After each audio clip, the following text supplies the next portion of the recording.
સુરતના સરથાણા વિસ્તારમાં કાપડના વેપારીનો વિશ્વાસ કેળવી 80 લાખથી વધુ રૂપિયાની ઠગાઈના ગુનામાં છેલ્લા 2 વર્ષથી નાસ્તા ફરતા આરોપીને રાજસ્થાન નવલગઢ ખાતેથી સુરત ક્રાઇમ બ્રાન્ચે ઝડપી કાયદેસરની કાર્યવાહી હાથ ધરી છે।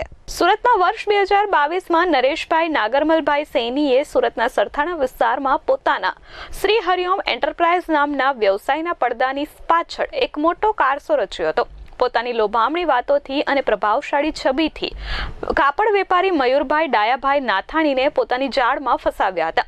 શરૂઆતમાં નરેશભાઈએ નાના ઓર્ડર આપી તેમની રકમ સમયસર ચૂકવી આપી હતી। ત્યારબાદ મયુરભાઈનો વિશ્વાસ જીતી શક્યા હતા, પરંતુ થોડા દિવસ પછી એક મોટી રકમના પ્લાસ્ટિકના રો મટીરિયલનો ઓર્ડર આપી 80 લાખથી વધુ રૂપિયાનો માલ લીધો હતો। માલ મળ્યા બાદ પોતાનું ગોડાઉન બંધ કરી આરોપી ફરાર થઈ ગયો હતો અને પોલીસ પકડથી બચવા આરોપી પોતાના વતન રાજસ્થાન ભાગી ગયો હતો। આ સમગ્ર મામલે ક્રાઇમ બ્રાન્ચ પોલીસે તપાસ હાથ ધરી હતી। ત્યારે હ્યુમન ઇન્ટેલિજન્સના આધારે પોલીસે રાજસ્થાનના નવલગઢ ખાતેથી આરોપીની ધરપકડ કરી છે। આરોપીની પૂછપરછમાં તેને જણાવ્યું હતું કે તેના ઉપર 420નો કેસ દાખલ થયેલો હતો અને લૂંટના માલ મુદ્દે ટ્રેસ અંગે તપાસ શરૂ કરવામાં આવી છે। પોલીસ સ્ટેશનમાં 2 વર્ષ અગાઉ 80,94,000 રૂપિયાનો ચીટિંગનો ગુનો દાખલ કરવામાં આવેલ। જે ગુનાના ભાગતા પડતા આરોપી નરેશ નાગરબલ સૈનની ઉંમર વર્ષ 36, જેઓનું નાસ્તા પડતાનું 70 મુજબનું વોરંટ નીકળેલું હતું।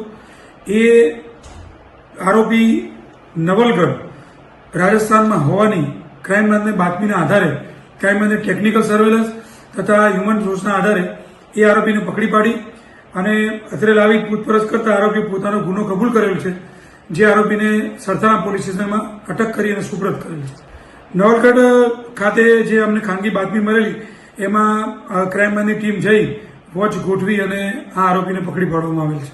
એને ગુનો ચીટિંગનો પોતાને હરિઓમ એન્ટરપ્રાઇઝ પ્રોપરાઇટર નામે ગોડાઉનની અહીંયા ટેક્સટાઇલ માર્કેટમાં ચાલુ કરી અને ફરિયાદી મયુરભાઈ ડાયાભાઈ નાથાણીનાઓનું માલ ખરીદી 80 લાખ રૂપિયાનું ચીટિંગ કરી અને પૈસા પરત ના આપી ગુનો આચરેલ હતો। Bureau report S24 news Surat.